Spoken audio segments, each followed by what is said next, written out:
mă vai che un sorriso non mi dice una parola, non mi dice una bugia, io sento che non sei qua me. Dimmi vedi se stanotte che sta storia mai è frenuta.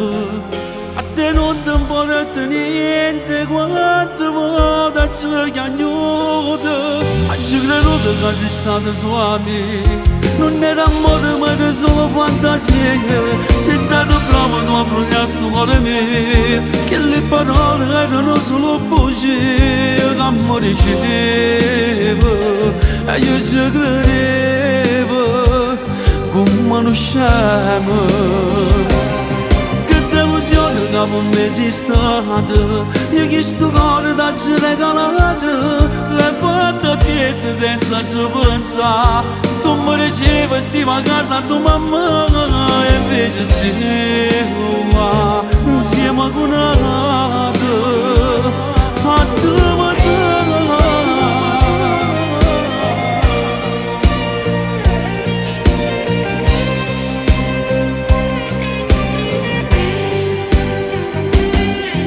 Hai tagliato i tuoi capelli, non mi pare manco tu. Un tatuaggio in coppa pelle, quasi non ti riconosco più. Hai scordato tutte cose che oggi fatto io per te. Hai strappato quelle foto, tutto stiamo insieme a me. Oggi credo che sei stato solo me. Non era amore ma era solo fantasia. Sei stato bravo tu a prendere su cuore mio. Che le parole erano solo bugie. Che amore dicevo e io ci credevo come non siamo. Che delusione che per me sei stata.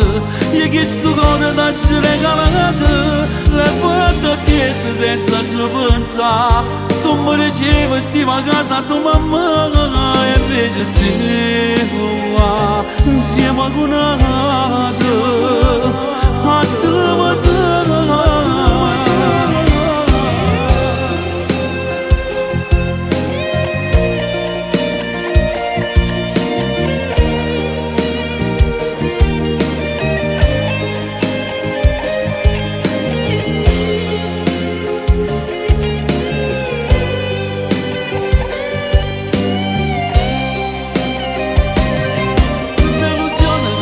Delusione che per me sei stata. Io che sto cuore t'ho regalato e tu l'hai fatta a piezza senza ci pensare. Tu mi dicevi stiamo a casa tua mamma e invece stiamo là, insieme con un'altra.